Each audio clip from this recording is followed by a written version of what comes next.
Welcome to the my dress up darling episode number 3। Last episode में Marin एक दिन पहले ही गोजो के घर जाकर अपनी ड्रेस का नाप दे आती है, जबकि वहाँ पर दादाजी भी नहीं थे क्योंकि वो मशीन लेने गए हुए थे। हाँ, मालूम है, वो बात अलग है कि गोजो ही जानता है कि उसने किन हालातों का सामना करके मरीन का नाप लिया था। अगर उसकी जगह मैं या तुम होते तो वहीं पर मरीन की खटिया खड़ी कर देते, जिससे कि उसकी खटिया बिछाने लायक ही नहीं रहती।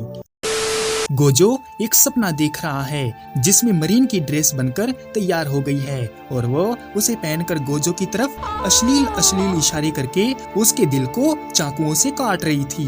हालात इतने बेकाबू हो गए कि गोजो की नींद ही टूट गई, जिससे उसको नाइट फॉल नहीं बल्कि मरीन फॉल हो जाता है।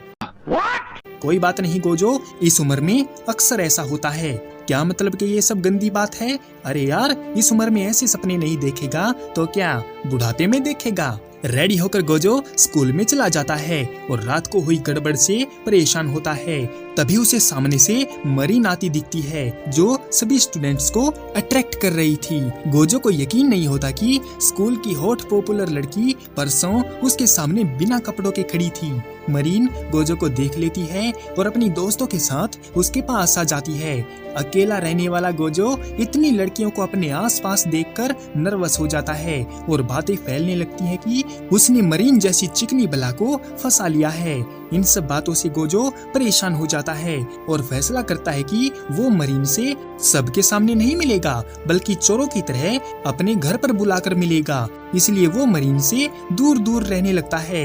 मरीन समझी नहीं कि वो ऐसा क्यों कर रहा है, तो वो गोजो को पकड़ती है और उससे दूर रहने का कारण पूछती है। तो गोजो बता देता है कि लोग उनको साथ देखकर बातें बनाते हैं, इसीलिए उनको खुले में नहीं मिलना चाहिए। ये सुनकर मरीन उसको चिल मारने को बोलती है क्योंकि ये सब बातें कोई मायने नहीं रखती और गोजो को ज्यादा लोगों की बात पर ध्यान ना देकर अपनी लाइफ एंजॉय करनी चाहिए। और लोगों का क्या है, जितने मुंह उतनी बातें। इसलिए तभी के तभी मरीन गोजो का हाथ पकड़कर उसको अपने साथ शिजुको की ड्रेस के लिए शॉपिंग करवाने ले जाती है और वो एक ऐसी दुकान पर चले जाते हैं जहाँ पर कॉस्प्ले ड्रेसेस का ढेर लगा था। वहाँ पर गोजो उसके नाप के हिसाब से ड्रेस की जानकारी देता है कि उसको बनाने में किन किन चीजों का इस्तेमाल होने वाला है।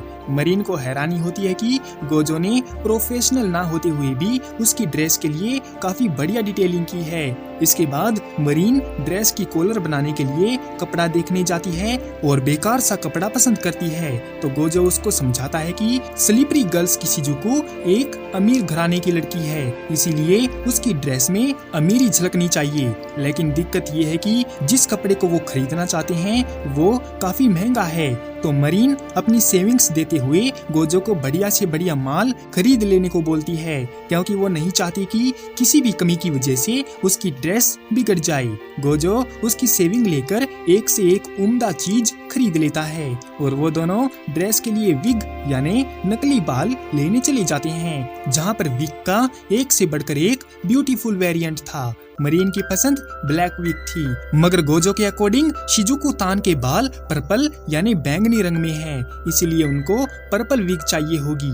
उसकी बात सुनकर मरीन खुश होती है क्योंकि अगर वो अकेले शॉपिंग करने आती तो हमेशा की तरह उलूल जुलूल चीजें ही खरीद लेती और गोजो की वजह से उसको शॉपिंग करने में काफी मदद मिली है।